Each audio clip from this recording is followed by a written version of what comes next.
Hi, welcome back to Spill the Wine.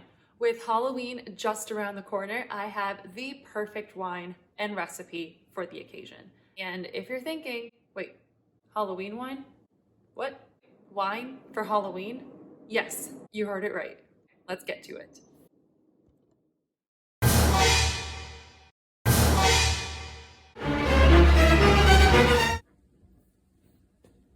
Okay, so I guess a little story time to get this idea to make a video on Halloween wine. I was at Trader Joe's, my usual grocery store, and usually like to take a trip down the wine aisle as I'm about to leave.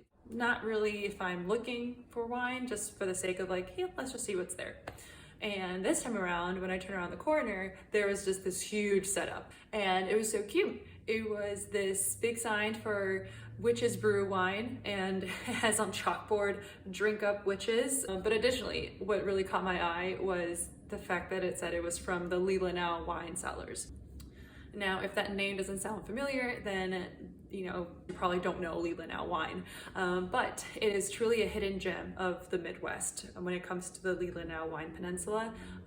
If you'd like to know more about the wine region, let me know in the comments, because I would just love to do a video about that in the future. I've been a couple times now to Leland, Michigan, and it's such a delight touring these unique small vineyards and just getting to try their craft wine at really unique locations, and you just know that this is wine that isn't just available nationwide. So but back to the wine.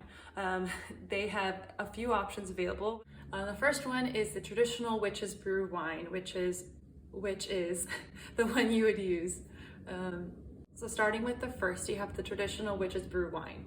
This is the wine that you would drink for a traditional mulled wine, which is normally used with red. This one kind of sticks to the classic spices of cloves, cinnamon. While the traditional wine is used with red wine, I have seen a variety of other kinds of mulled wine using white wine. The next bottle on the list is the Witches Brew Apple Spiced Wine, which is the bottle with the green wrapping. Now, this bottle is not made from wine grapes, but it's a fruit wine made with crisp apples. Lastly, the bottle that I selected and bought from Trader Joe's was the Witches Brew Pumpkin Spiced Wine. One thing I learned about the pumpkin spice wine is that it actually made its debut last year, and it was a hit amongst all pumpkin spice fans. Similar to the apple spiced wine, this is also made from apples versus wine grapes. It's infused with notes of ginger and clove to give it that traditional spice flavor. Now, I picked it because on the back of the bottle it said it was not as sweet, but it really was just in the middle. As I was checking out, the associate said it was still pretty sweet.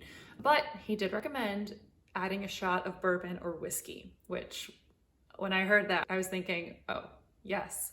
When I think of adding bourbon to a cocktail like that or a drink, I immediately think of a hot toddy, which is a drink made with water and lemon and cinnamon.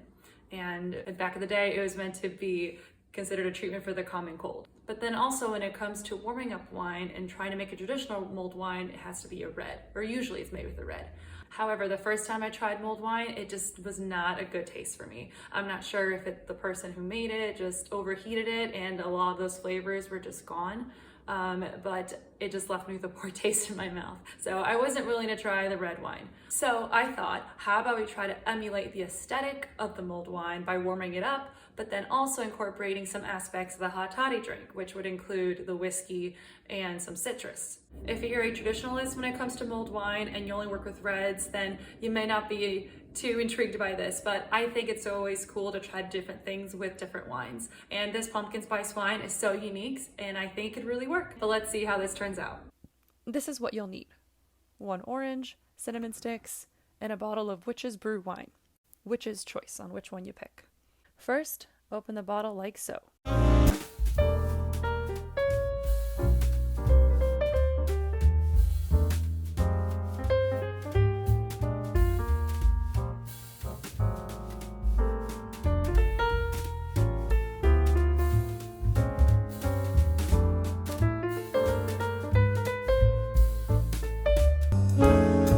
So after looking online, there are some recipes that I tried looking for with the mulled wine, or how best to heat up the wine. And there are 2 ways you can do it. One is with a crock pot. If you have that already available, you can use that, or I just used a saucepan. With the saucepan, you want to set it to low to medium heat at first, and you want to pour out the entire bottle. Slow is the way to go. So you want to make sure that when you first pour out the wine, you stick to low to medium heat.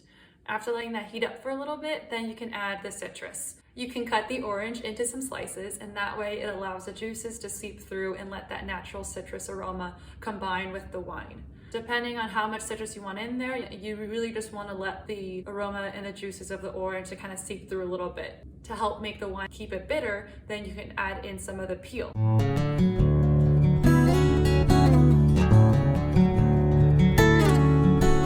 Another thing you'll need are cinnamon sticks. Cinnamon is one of those spices that is used in traditional mulled wine along with cloves and cardamom, and that is incorporated into the whole process when you make a mulled wine.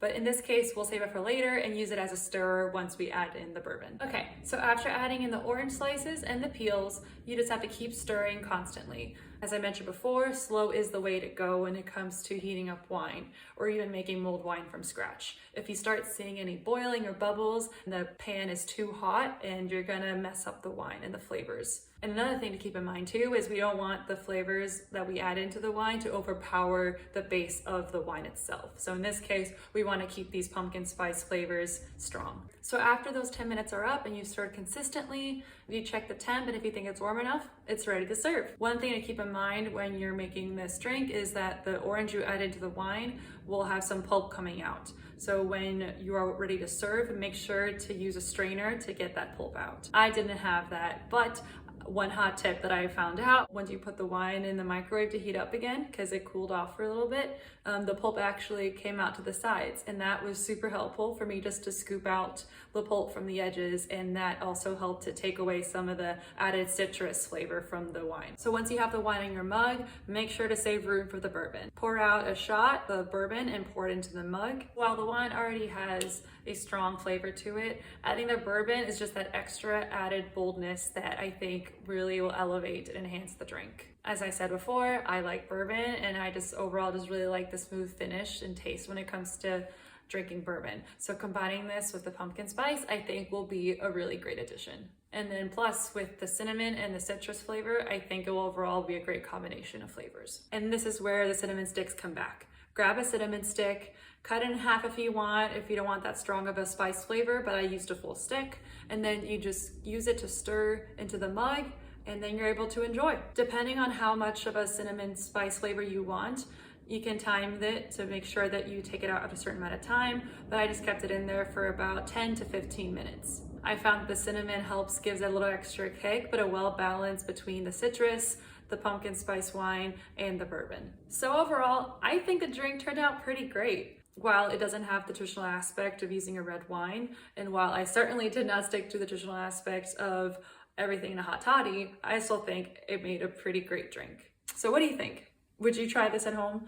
I was just at Trader Joe's earlier again this week, and they still had the Witches Brew Wine in the apple spiced, and they had the red wine. It could be a great wine to try with friends, or even if you're handing out candy this Halloween, it'd be a great kind of thing to drink during the night. I will put the recipe in the description below. There's so many options you can try with this wine, and I'm so excited that I found this Halloween. Now I have a new Halloween wine to look forward to every year. But yeah, hope you like it. Let me know if you tried it at home, and salud, happy Halloween.